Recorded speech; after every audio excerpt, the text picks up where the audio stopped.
Oke, kita lanjutkan. Zat aditif dan zat adiktif pada makanan. Kalau anak-anak lihat di sini, ini tentang makanan ya. Jadi kita perhatikan. Perhatikan gambar di bawah ini. Apa pendapat kalian? Pendapat anak-anak apa?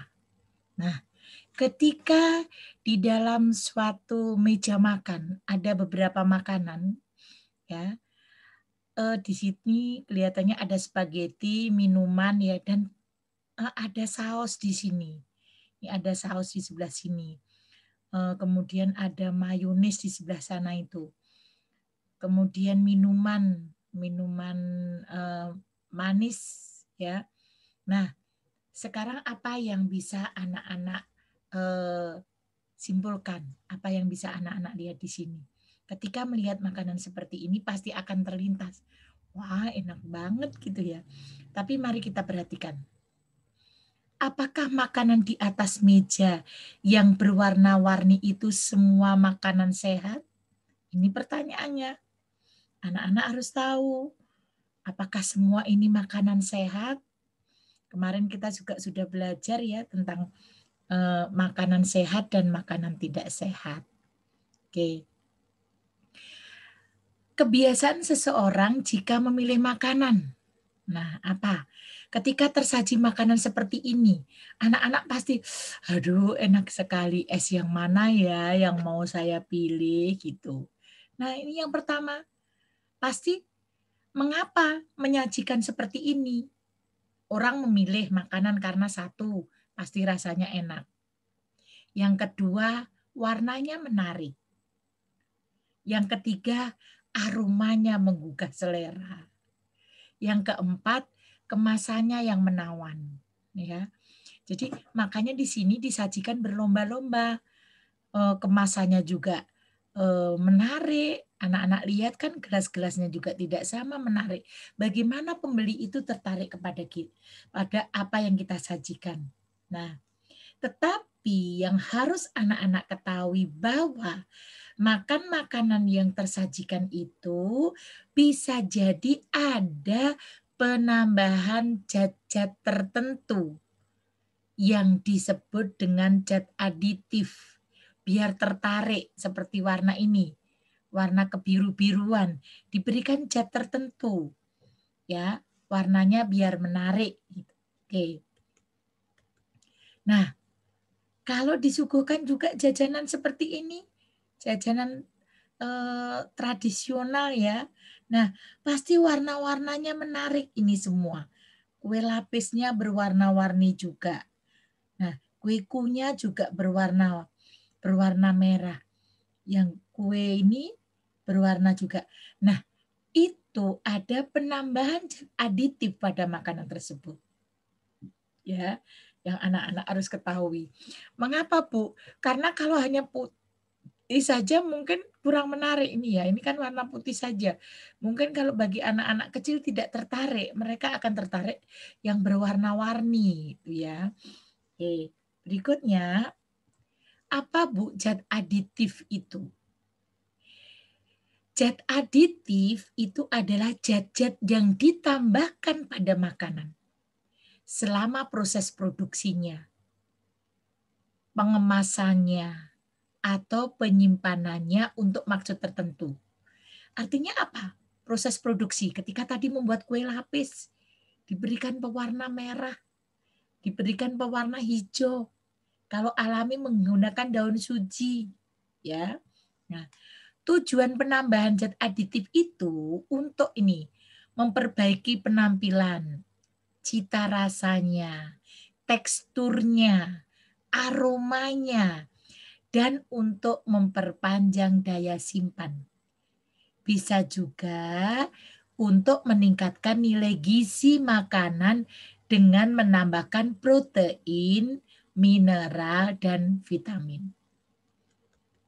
Nah, ini sekarang kelihatannya ada yang ulang tahun ini. Kemudian diberikanlah kue ulang tahun. Di situ dibuat warna yang menarik. Warna-warna yang menarik diberikan campuran di sini. Warna-warnanya ini. Sehingga seseorang akan memberikan hadiah kepada orang lain itu, oh ini warnanya menarik, kemasannya bagus, layak untuk diberikan. Ya, itu fungsi zat aditif salah satunya untuk pengemasannya dan untuk penambahan makanan selama proses produksi. Ini kelihatannya kenal ya, ini sama Bu gurunya. Berikutnya, fungsi zat aditif. Fungsi zat aditif tadi yang sudah ditayangkan Ibu pada makanan dan minuman. 1 sebagai pewarna, 2 pemanis, 3 pengawet, 4 penyedap, 5 pemberi aroma, 6 pengental, dan 7 pengemulsi. Kemudian, berdasarkan asalnya, zat aditif itu dibedakan menjadi 2, yaitu zat aditif alami dan zat aditif buatan. Nah, apa itu Bu zat aditif alami? Berarti zat aditif yang bahan bakunya berasal dari makhluk hidup, dari alam. Nah, misalnya nih, zat pewarna dari tumbuhan. Pewarna cincau, pewarna hijau, daun suji pewarna hijau gitu. Zat penyedapnya dari daging ya, sop ayam, sop iga. Zat pengentalnya dari alga ya. Nah, zat aditif alami ini tidak menimbulkan efek samping bagi kesehatan. Ya, yang penting porsinya banyak, jangan anak-anak makan sop iga harusnya semangkok sampai 2 mangkok. Ya itu efek samping. Efek sampingnya nanti sudah ngantuk, nggak mau belajar, itu kan efek samping. Tapi kalau zat aditif buatan diperoleh dari proses reaksi kimia. Bahan bakunya dari mana, Bu? Ya dari kimia. Misalnya ada pengawet tertulis di situ asam benzoat. Nah, pada kemasan makanan asam benzoat. Pemanisnya namanya tartrazin. Pewarnanya sakarin. Semua itu harus digunakan sesuai jumlah yang diperbolehkan. Jadi boleh Bu menggunakan zat aditif buatan? Boleh, tetapi punya aturan permainan, aturan tertentu. Nah, sekarang ada pewarna. Pewarna bahan yang ditambahkan pada makanan atau minuman untuk memberi warna agar menarik. Ya. Nah, ini pewarna buatan. Ini hampir ini menggunakan pewarna buatan. Tadi seperti Ibu bilang, kueku ini menggunakan pewarna essence ya. Ini sama apa kue lapis juga menggunakan pewarna warna merah, warna hijau muda gitu ya. Kemudian, Bu, apakah nggak bisa warna yang hijau menggunakan alami? Ya bisa saja menggunakan daun suci. Tetapi memang warnanya tidak keluar, kurang menarik. Ya. Kemudian yang berikutnya, nah ini yang lagi potong tumpeng. Warnanya apa? Warnanya kuning nasinya. Berarti menggunakan pewarna alami. Dari apa? Dari kunyit. Biasanya anak-anak kan kalau ulang tahun dulu dibikinkan nasi kuning gitu. Kalau zaman Ibu kecil itu nasi kuning gitu udah seneng. Kalau sekarang mungkin anak-anak ulang tahun sudah ke resto-resto gitu ya yang besar. Oh makanya di resto sana ngundang temennya gitu. Jangan lupa undang Ibu juga ya. Oke, berikutnya. Jadi ada pewarna buatan yang dari sintetis kimia, pewarna alami diperoleh dari makhluk hidup. Nah, ini sekarang pewarna alami lebih sehat dan tidak menimbulkan efek samping. Kelemahannya apa, Bu? Memiliki rasa khas, warnanya kurang menarik. Nah, keunggulannya lebih sehat dan tidak menimbulkan efek samping. Ya. Kelemahannya tadi memiliki rasa khas, misalnya jahe gitu ya. Jahe itu anget, baunya seperti itu. Secang ini Bu yang suka minum juga ya untuk meregenerasi sel-sel yang ada di dalam tubuh, rasanya enak seperti teh ya. Warnanya mudah rusak jika kepanasan. Jenisnya terbatas. Ini kalau alami memang jenisnya terbatas ya. Kemudian nah ini misalnya anak-anak ya kalau kuning mau kuning apa ya pakai kunyit, kunyit asam, kuning, jus wortel. Nah, itu kan alami. Stroberi, jus stroberi, semua itu yang alami, lebih bagus tidak ada efek sampingnya. Nah, ini jenis-jenis pewarna alami. Ini anak-anak harus tahu. Ungu. Ungu itu Ibu kasih contoh di sini ini buah murbei yang warnanya ungu, buah anggur, buah duet. Apa kalau di sini apa ya? Jamblang apa? Beda apa duet sama jamblang. Buah bit warnanya ungu. Ada lagi satu, mungkin belum ditulis anak-anak bisa ditambahkan ubi, ubi ungu ya. Kemudian kalau kuning, kunyit. Biasanya kunyit. Oranye, wortel, jeruk. Anak-anak bisa cari tambahkan yang lain. Nanti apa? Hijau, daun suji, daun pandan, daun cincau. Ya. Nah, sekarang ada warna hijau ya. Daun bayam. Ya. Daun bayam itu bisa digunakan airnya digunakan untuk menanak nasi sehingga berwarna hijau. Ya. Kemudian coklat, kakao, gula aren atau gula merah, warnanya coklat. Merah, nah merah buah nangka, stroberi, cabai yang merah. Apalagi masih ada banyak lagi anak-anak mungkin Ibu belum ketemu. Arbai ya merah. Hitam, hitam itu arang, tapi tidak dianjurkan ya. Nah, arang itu kalau habis membakar kayu misalnya itu kan ada warna hitam-hitamnya itu arangnya. Nah, kemudian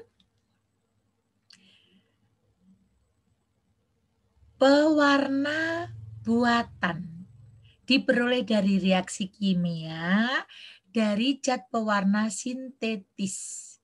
Dibuat khusus untuk makanan dan ada pula untuk minuman.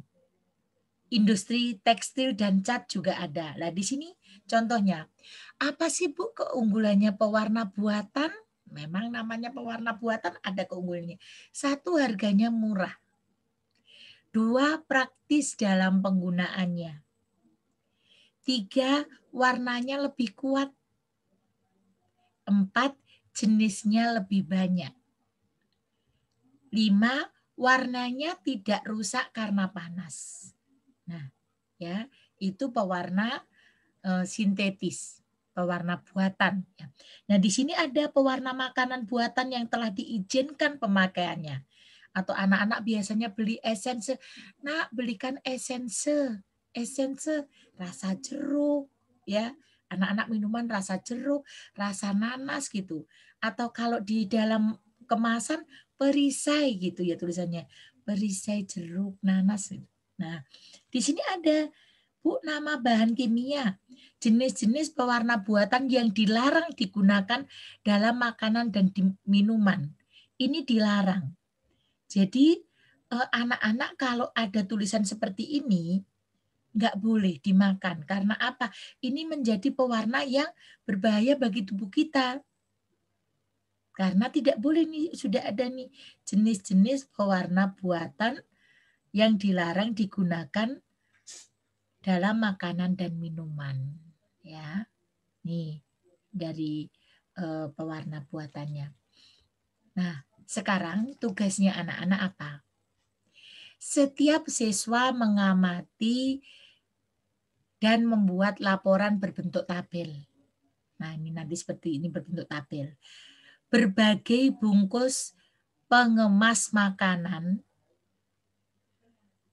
boleh minuman, yang terdapat keterangan tentang komposisi kandungan zat pewarna alami atau buatan. Nah, di situ ada pewarna alami atau buatan. Bersama foto dirinya dengan makanan yang diamati. Bu, misalnya ditaruh di atas meja gitu, terus kita di belakangnya difoto boleh-boleh. Mengapa Ibu bilang bersama foto dirinya? Karena nanti kalau tidak dicantumkan, bisa jadi anak-anak tidak melakukan pengamatan sendiri. Misalnya ini Ibu ada dodol mangga, nomor 1 ditulis nama makannya dodol mangga. Dodol mangga itu di situ nanti akan ada komposisinya apa, misalnya pewarna alaminya misalnya apa, mangga, apa warna oranye, apa ada pewarna buatan. Jadi kalau ada pewarna alami ditulis pewarna alaminya apa, pewarna buatannya apa. Itu ya. Minimal 5. Berarti boleh lebih, Bu? Boleh minimal 5. Ya, apa saja? Boleh makanan, boleh minuman. Ya, yang tidak memberatkan anak-anak. Bu, saya punya bungkusnya saja, makanannya sudah saya makan, boleh. Ya, tidak harus ada makanannya. Yang penting ada komposisi di belakangnya. Ya. Baik, anak-anak, kelihatannya cukup sekian pertemuan kita hari ini. Jangan lupa tugasnya dikerjakan. Sukses terus buat anak-anak. Dan sampai bertemu kembali besok. Sampai jumpa. Sukses selalu. Terima kasih.